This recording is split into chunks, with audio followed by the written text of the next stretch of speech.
Dneska si ukážeme, ako sa na Ford Mondeu MK5 2 liter TDCi, či už 110 kW alebo 132 kW, čo je v podstate identický motor, sa vymenia olej, olejové filtre, palivový filter, ten už máme v predošlom videu, vzduchový filter a keď sa mi podarí nájsť doma ešte tak kabinový, čiže pelový filter. Čo k tomu budeme potrebovať je samozrejme olej, vzduchový filter, palivový filter a naľavo olejový filter. Ako prvé je treba motor zahriať, čiže aby motor a motorový olej teda hlavne bol zahriatý. Ideálne je také, že aby bol proste teplý, nie je vrelý, lebo zase aby vás to nepopálilo. Čiže čím je teplejší, tým je rečší, čiže lepšie vytečie von aj s ním aj nejaké nečistoty prípadné. Auto sme si dvihli hore na dvihák, zaistíme ho proti nejakému pohybu, lebo budeme liesť pod neho, takže ide o naše zdravie, takže treba si na to dať pozor. Auto sme si zohriali na prevádzkovú teplotu, teda prevádzkovú. Proste zohriali sme olej, aby bol redší a čím je redší, tak tým lepšie vyteká von. Kto chce, môže použiť rôzne prípravky, ktoré sa dávajú pred vypustením oleja, čiže to tam nalejete nejakú nemenovanú fixličku, nalejete to tam, necháte to 10 minút, si pojazdíte alebo necháte na voľnom vrčať, vypnete motor a potom nasleduje výmena, teda vypustenie oleja a výmena filtrov. Ja tentokrát to nepoužijem, sem tam to použijem asi pri každej druhej výmene, dneska ich to nebudeme mať. Čiže ako prvé sme si zahrali motor, dvihli sme auto tak, aby sme sa pod neho dostali a hlavne sme ho zabezpečili proti nejakému pohybu, keďže budeme ísť pod neho a nepotrebujeme dojsť nejakému úrazu. Takže auto máme dvihnuté, motor a olej máme zohriatý, takže ideme dole pod auto a dáme si dole dekel. Celý ten kryt vlastne drží 5 šroubov vpredu plus 2 v strede, na každej strane jeden a vzadu máme 1, 2, 3, 4 a ešte nám to po bokoch držia takéto plastové úchytky, ktoré kde sa vyberete ten stred, vylúpnete von, vytiahnete naspäť, keď to dávate zase len tam dáte tú západku, zatlačíte a ono to vlastne roztiahne vzadu tú koncovku. Spodný dekel sme si vybrali, teraz nasleduje vypustenie oleja, čo bude obnášať, že otvoríme si viečko na dolievanie oleja, následne pôjdeme dole pod auto, kde si dáme ideálne nejakú nepriepustnú fóliu, lebo môže sa stať, že nám ten olej vyprskne von, alebo sa vyleje, alebo proste niečo, vždycky sa niečo stane. Hovorím z vlastnej skúsenosti, áno. A ideálne si tam dať nejakú nádobu, keďže tam rátame, že nám sa vypustí nejakých 5 litrov, 5,5 litra oleja, takže 4 litrová nádobka nám stačiť nebude a zastavovať vytekajúci olej uprostred toho vypúšťania není nič zase príjemného, takže ideálne si zobrať nejakú väčšiu nádobu a treba počítať s tým, že na tých 5,5 litra budeme musieť odtiaľ vytiahnuť z auta a niekam preliať, takže myslíte na to dopredu. Olejová zádka sa nachádza tu, má takú západku, poistku a čiže tu musíme dať najprv dole, aby sa to počas jazdy neotvorilo, tu môžete si dať teraz bezpečne dole. Je to normálne takáto západka, závlačka. Následne si môžeme otvoriť pootočením, si otvoríme. Ide to stúha, lebo sa nám to tam nejak zaseklo. Dobre. Ja to dám druhou rukou, aby som sa neobabral. Čiže pootočím, stále pritlačam hore, pootočím zhruba o 90 stupňov a následne ju vyťahnem. Vyteká nám krásny čierny olej.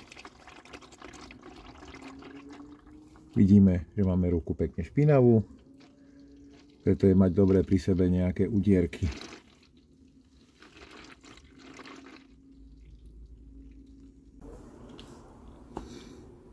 Kým nám vytečie olej z vane, tak máme dostatok času na to, aby sme vybrali olejový filter. Na vybratie olejového filtra nám funguje takáto sranda. Problém je v tom, že za bežných okolností sú nemuseli použiť, pretože by mali spovoliť rukou, ale dosť často sa stáva, že povoliť rukou nejde a potom ostanete stáť, lebo proste ho nedáte von. Niekto to rieši aj tak, že ho prepichne šrobovákom, ten filter, a tak ho vlastne odkrúti. Ale keď sa vám to nepodarí, tak už vlastne s tým autom ani neodídete, lebo vám poteče z filtra olej. Takže ani potom už ani následne servis, jedine odťah do servisu, alebo následne si kúpite túto srandu. Ja som si ju kúpil, stojí nejakých 10 €, nejaká neznačková. Funguje to tak, že je tam taká aj redukcia, čiže môžete to mať buď na kľúč, alebo tam dáte normálnu gola račňu. Čiže funguje to tak, že vlastne keď zaťahujem, tak sa to najprv prichytí o ten filter s takými zúbkami drsnými a následne to zaťahujete, alebo následne, keď ho pretočíte, tak on sa povolí, zase sa zakúsne do toho obalu filtra a ho povolujete. Oplatí sa do toho investovať. Dobre, ideme dole, ideme si to pozrieť, ako to tam vyzerá. Olej nám ešte odkvapkáva dole, čiže ideme na ten filter. Ten filter sa nachádza pred tou olejovou vaňou, čiže sa nachádza presne tu, táto plechová oblúda. Je dobre si dať pod to zase nejakú nádobu, lebo určite tadiaľ olej poteče, keď ho vykrútite von. Treba myslieť na to, že on je plný oleja, tak z neho určite poteče olej čierny, škaredý, hnusný, takže je ideálne si dať nejaké nitrilové rukavice a nejaké handry, absorbenty, nádobu, čokoľvek. Najprv si ho otvoríme, tak aby sa nám zmestil okolo filtra. Dáme račňu.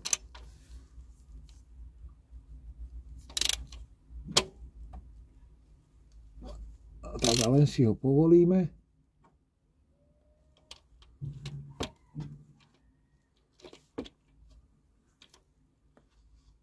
Tak aby sme ho potom vedeli rukou pekne vyšrobovať, nemusíme ho celý vykrúcať cez tú račňu. Niekedy to preskočí. Mne tam ešte aj zavádza taký plast. Dobre, povolený ho máme. Takže teraz si tam dáme pod to nádobu.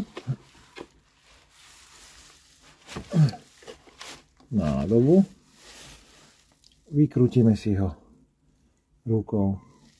Ideálne rukou, kde nemáme hodinky. Takže ideálne ho pritlačať hore, povolíte ho a začne vám z neho tiec olej. Kľudne môžeme nehať otiecť. Ten olej, táto hadička nemusí byť zakýdaná od oleja celá, tak si ju dáme bokom.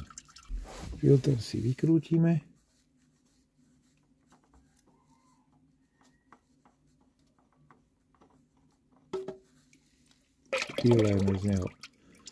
Prilejeme z neho olej.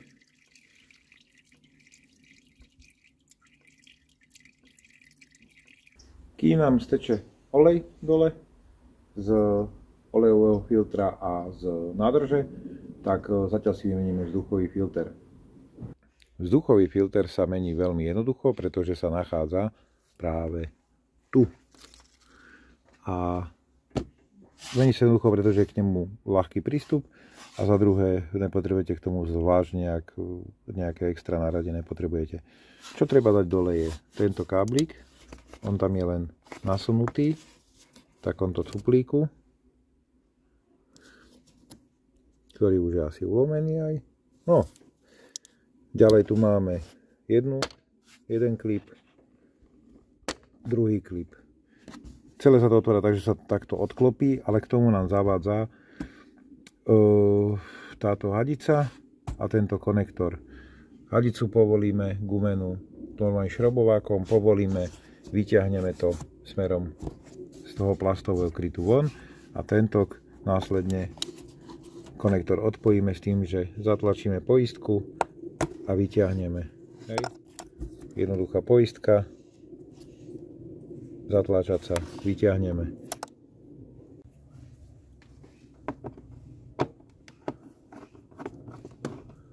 Povolíme sponu dostatočne, následne tú hadicu odpojíme opatrne, aby sme nejaký konektor nezlomili a teraz môžeme odklopiť dekel. Ešte nám to drží na jednom klipe. Deklik si dáme na bok a máme tu filter, ktorý vybereme. Je vidno, že je celkom akože dobrý, ale stojí to pár korún vymeniť. Netreba na takýchto veciach šetriť.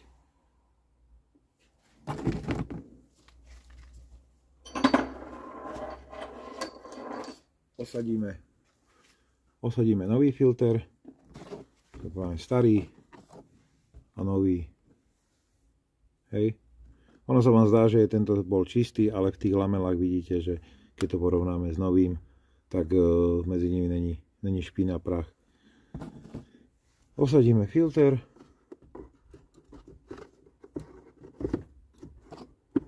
Dobre ho skontrolujeme, že či je vystredený, aby nám pekne zapadol. Zatlačíme ho donútra. Nasunieme dekel. Nasúvame tak, že je ideálne nasunúť si to najprv na tú rúru. A postupne to zasunúť do tých pántov. Ide to tak sťažka, ale ide. Zasunuté máme. Zaklipujeme jeden klip, druhý klip, káblik dáme naspäť, kde bol, aj tento tu, jeden, druhý klip. Hned, jak máme káblik v ruke, zatlačíme ho donútra, pretože keď ho máme v ruke a zacvikneme ho, už tým pádom je to považované, že nezabudneme na to. Následne si tú hadicu dopasujeme do toho smeru, kde bola, plus dotiahneme. Ako vidíte, výmena vzduchového filtra je to najjednoduchšie, čo môžete spraviť. A vzduchový filter je vymenený. Vítam vás späť pod autom, v polohe ležmo. Dali sme si olejovú zátku na vaňu. A v podstate vymenili sme na nej gumičku, tesnenie a niekto mení celú zátku. Ja to nerobím, pretože mi to príde zbytočné, nie je to nejaká namáhavná súčiastka a je to kus plastu. Kto chce, môže si kúpiť celú olejovú zátku novú. Teraz si namontujeme filter, ktorý sme si pripravili tak, že sme si na to gumové tesnenie na vrchu natreli taký jemný film oleja, aby sa nám to lepšie, keď to budeme zaťahovať, aby sa nám tá gumička nejak nezadrhala, nepokrčila alebo niečo také. Takže si ju namontujeme. Namontujeme si ten olejový filter. Musíme trafiť uhol, pod jakým je ten závit. Doťahujeme to rukou.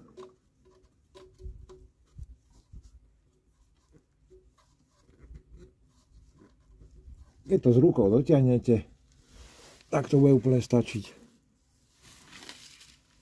Dáme si na tú závlačku si dáme na tú olejovú zátku. Ešte si zoberieme čistič brzd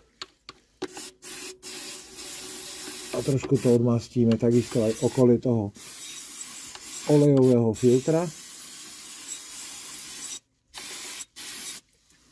Nech nám to pekne teče. Aby sme práce pod auto mohli ukončiť, tak si dáme naspäť náš obľúbený dekel. Ideálne si ho chytiť na nejakých dvoch miestach, že jedným šrobíkom vzadu, jeden vpredu, nezaťahujeme. Necháme si ho voľný, aby sme potom mohli lepšie trafiť do tých dierok. Takže chytíme si ho niekde vpredu jedným šrobíkom.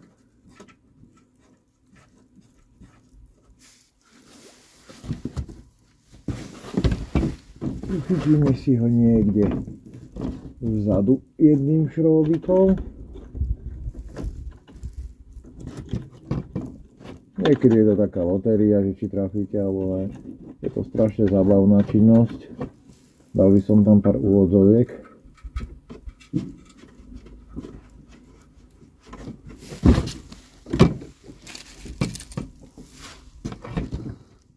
Na to slúžia tie klipy, ktoré tu sú a ktoré už nedržia. Tie plastové, ktoré som vám ukazoval. Nemám rád túto činnosť, pretože vždycky vám padá do očí nejaký piesok. A je to fakt, že zabava, no. Čo si budeme hovoriť? Nové auto to není. Ale urobiť to treba, no. Spodok máme zakrytovaný, filter olejový vymenený, zadku zaistenú, zašrobovanú. Vzduchový filter sme si vymenili, nastáva časť záverečná a to je naliatie oleja. V motorovom priestore, čo je tu, dáme si dole dekel, chytíme, odklipujeme, dáme dole. Tu sa nám nachádza hrdlo pre nalievanie oleja, ktoré sme mali povolené.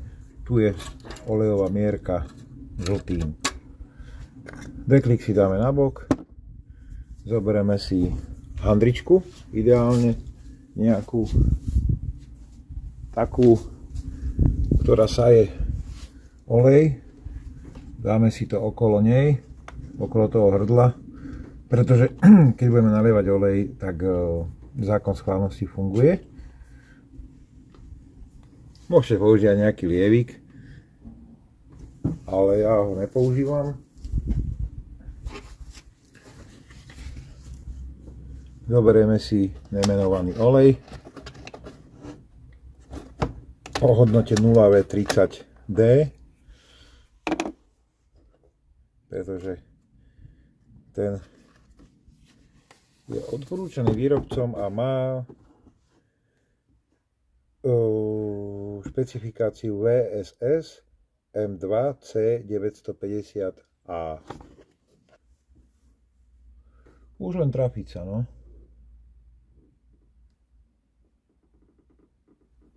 Výnimočne sme sa trafili.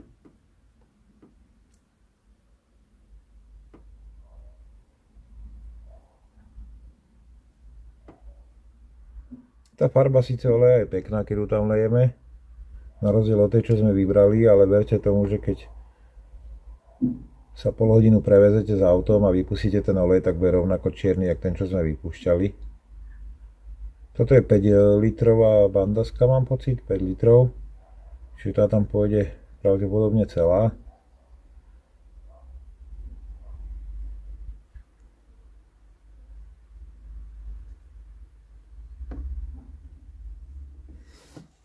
A ostalo nám tam pol litra, čiže sme tam dali 4,5 litra. Čo bude pravdepodobne málo, pretože ešte niečo pôjde do olejového filtra. Pozrieme si mierku, takže ju vybereme, očistíme si rýsku.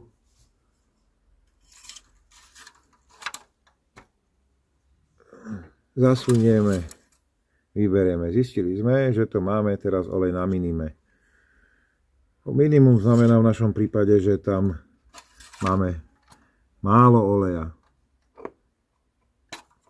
Pretože nemáme olej ešte v olejovom filtri, ktorý nám niečo spapá.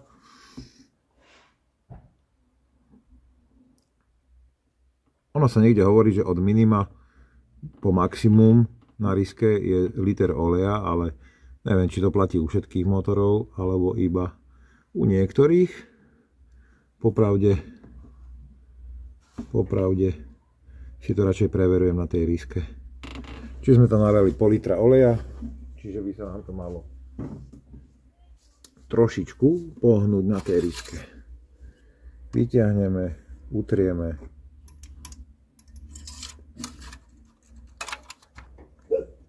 Zastonieme, vyberieme a zistíme, že to máme zhruba v polovičke. Odporúčam na takto, keď to máte, dať ho na max, pretože sa vám stane to, že vám niečo zhltne filter, niečo vám zhltne ďalej nejaké trúbky, ktorých to tieklo a budete mať olej na minime. Čiže do maxu naplniť teraz, naštartujeme, necháme chvíľu vrčať, vypneme, skontrolujeme olej a potom to lejeme tak, aby bolo do tej polovičky. Není to dobre držať na max hladine a ani na min, čiže ideálne to je zlatá stredná cesta. Keďže ja som ho mal v strede, ten olej, takže ešte som si musel zobrať litrovku a doliať zhruba pol litra, rátam.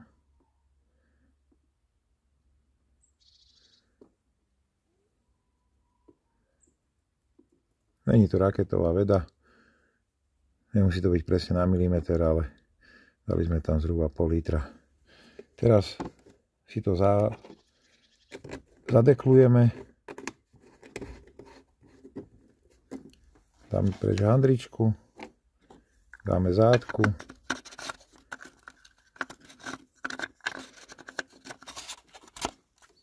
a naštartujeme a uvidíme.